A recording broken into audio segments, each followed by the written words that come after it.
ಎಲ್ಲರಿಗೂ ನಮಸ್ಕಾರ. ಅತ್ತೆ ಸೊಸೆ ಅಡಿಗೆ ಮನೆಗೆ ಸ್ವಾಗತ.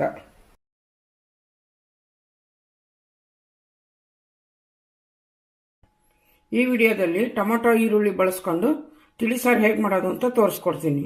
ಬೇಕಾಗುವ ಸಾಮಗ್ರಿಗಳು: ಸಾಸಿವೆ 1 ಸ್ಪೂನು, ಜೀರಿಗೆ 1 ಸ್ಪೂನು, ಕರಿಬೇವಿನ ಸೊಪ್ಪು 10 ಎಸಳು, 1/4 ಸ್ಪೂನು ಅರಿಶಿನ ಪುಡಿ, ರುಚಿಗೆ ತಕ್ಕಷ್ಟು ಉಪ್ಪು, 1 ಸ್ಪೂನ್ ಬೆಲ್ಲ, ಕೊತ್ತಂಬರಿ ಸೊಪ್ಪು, ಸಾಂಬಾರ್ ಪೌಡ್ರು 1/2 ಸ್ಪೂನು, ಎಣ್ಣೆ, 8 ಹಸಿಮೆಣಸಿನ್ಕಾಯಿ, ಈರುಳ್ಳಿ ದೊಡ್ಡದೊಂದು, ಟೊಮೊಟೊ ಹಣ್ಣು ದೊಡ್ಡದು 2.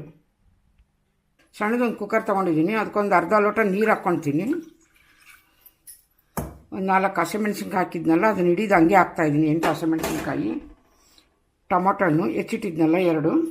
ನೀವು ದಪ್ಪಕ್ಕೆ ಬೇಕಾದ್ರೆ ಹಾಕೋಬೋದು, ಇನ್ನೊಂದು ನೈಸ್ ಬೇಕಿದ್ರೆ ಮಾಡ್ಕೋಬೋದು. ಈರುಳ್ಳಿ ಇವು 3ನ್ನ ಚೆನ್ನಾಗಿ ಕುದಿಸ್ಕೊಂಬಿಡೋಣ. 2 ವಿಸಲ್ ಹೊಡ್ಸ್ಕೊಳ್ಳೋಣ. ಹೊಡ್ಸ್ಕೊಂಡಾದ್ಮೇಲೆ ಮಿಕ್ಸಿಗೆ ಹಾಕ್ಬೇಕು. ಇದನ್ನು ಕೂಗಾಕಿಡ್ತೀನಿ ನಾನು ಮುಚ್ಚಿಬಿಟ್ಟು. 2 ವಿಸಲ್ ಆಗಿದೆ. ಓಪನ್ ಮಾಡ್ಕೊಳ್ಳೋಣ. ಇದನ್ನು ಈ ಥರ ಆಗಿದೆ. ಇದನ್ನು ನೀರೆಲ್ಲ ತೆಗೆದ್ಬಿಟ್ಟು ಇದಷ್ಟೇ ಈರುಳ್ಳಿ ಮತ್ತು ಮೆಣಸಿನ್ಕಾಯಿ ಹಾಕಿದ್ವಲ್ಲ ಅದಷ್ಟೇ. ಈರುಳ್ಳಿ ಟೊಮೊಟೊ ಮೆಣಸಿನ್ಕಾಯಿ ಹಾಕಿತ್ತಲ್ಲ ಅದನ್ನಷ್ಟೇ ಮಿಕ್ಸರ್ಗೆ ಹಾಕೋಣ. ಈಗ ಒಂದು ಸಣ್ಣ ಜಾರ್ ತೊಗೊಂಡು, ಇದು ಟೊಮೊಟೊ ಈರುಳ್ಳಿ ಮೆಣಸಿನ್ಕಾಯಿ ಎಲ್ಲ ತಣ್ಣಗಾಗಿದೆ. ಇದನ್ನು ಸಣ್ಣದೊಂದು ಜಾರ್ ತೊಗೊಂಡಿದ್ದೀನಿ. ಅದಕ್ಕೆ ಹಾಕ್ಕೊತೀನಿ. ನೀರೆಲ್ಲ ತಗೊಂಡಿದ್ದೀನಿ ಇದ್ರದ್ದು. ಈ ಜಾರಿಗೆ ಹಾಕ್ಕೊಂಡು ಸಣ್ಣಗೆ ರುಬ್ಕೊಂಬರೋಣ. ಈಗ ರುಬ್ಬಕ್ಕೆ 1-2 ಬೆಳ್ಳುಳ್ಳಿ ಹಾಕ್ಕೊತೀನಿ, 6 ಎಸಳು, ಸ್ವಲ್ಪ ಜೀರಿಗೆ ಹಾಕ್ಕೊತೀನಿ ಹಂಗೆ. ಇದಕ್ಕೆ 4 ಕಡ್ಡಿ ಕರಿಬೇವು ಹಾಕ್ಕೊತೀನಿ.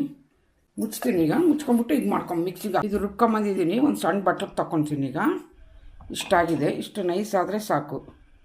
ಇಷ್ಟು ನೈಸ್ ಬಂದರೆ ಸಾಕಿದು ರುಬ್ಕೊಂಡಾಗಿದೆ. ಈಗ ಅದಕ್ಕೆ ಒಗ್ಗರಣೆ ಹಾಕಬೇಕು. ಒಗ್ಗರಣೆಗೆ ಎಣ್ಣೆ ಕಾಸಕ್ಕಿಟ್ಟಿದ್ದೀನಿ. ಎಣ್ಣೆ ಕಾದ್ಮೇಲೆ ಜೀರಿಗೆ ಸಾಸಿವೆ ಹಾಕ್ಕೊತೀನಿ. ಇದಕ್ಕೆ ಜೀರಿಗೆ ಹಾಕ್ತಾಯಿದ್ದೀನಿ, ಸಾಸಿವೆ 2 ಸ್ವಲ್ಪ ಕೆಂಪಾಗಲಿ.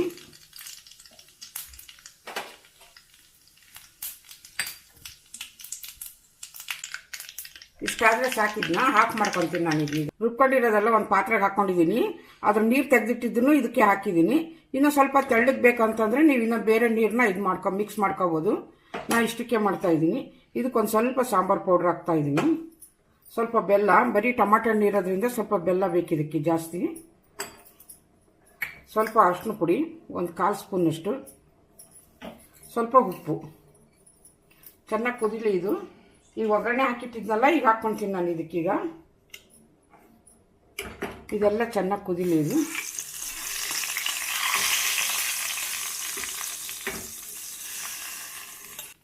ಚೆನ್ನಾಗಿ ಕುದಿಬೇಕು. ನಿಮಗೆ ಖಾರ ಪುಡಿ ಬೇಕು, ಇದು ಖಾರ ಕಡಿಮೆ ಆಗಿದೆ ಅಂತಂದರೆ ಸ್ವಲ್ಪ ಖಾರ ಮಿಕ್ಸ್ ಮಾಡ್ಕೊಳ್ರಿ. ನಾನು 5-6 ಹಸಿಮೆಣ್ಸಿನ್ಕಾಯಿ ಹಾಕಿರೋದ್ರಿಂದ ಖಾರ ಹಾಕಿಲ್ಲ ನಾನು ಇದಕ್ಕೀಗ. ಇಷ್ಟು ಹಸಿಮೆಣ್ಸಿನ್ಕಾಯಿ ಮೇಲೆ ಬಿಟ್ಟಿದ್ದೀನಿ ನಾನೀಗ. ನಿಮಗೆ ಖಾರ ಜಾಸ್ತಿ ಬೇಕಂತಂದರೆ ಒಣ ಖಾರ ಹಾಕ್ಕೋಬೋದು ಸ್ವಲ್ಪ ನೋಡ್ಕೊಂಡು. ಇಷ್ಟು ಚೆನ್ನಾಗಿ ಕುದಿಬೇಕು. ಇದನ್ನು ಚೆನ್ನಾಗಿ ಕುದಿಸ್ಬೇಕು.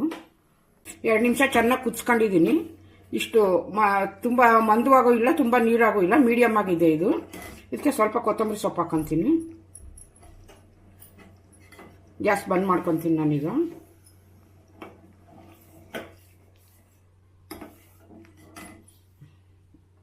ಇಷ್ಟಾದರೆ ಸಾಕು. ಗ್ಯಾಸ್ ಬಂದ್ ಮಾಡ್ಕೊಂಡಿದ್ದೀನಿ. ಚೆನ್ನಾಗಿ ಕುದ್ದಿದೆ ಈಗ. ಸಾಕಿಷ್ಟು. ರಸಮ್ ರೆಡಿಯಾಗಿದೆ. ಇದು ಇಡ್ಲಿ ಜೊತೆಗೆ, ಬಿಸಿ ಅನ್ನದ ಜೊತೆಗೆ, ಮುದ್ದೆ ಜೊತೆಗೆ ಚೆನ್ನಾಗಿರುತ್ತೆ. ಈ ವಿಡಿಯೋ ಇಷ್ಟ ಆದಲ್ಲಿ ಲೈಕ್ ಮಾಡಿ, ಶೇರ್ ಮಾಡಿ, ಸಬ್ಸ್ಕ್ರೈಬ್ ಮಾಡಿ.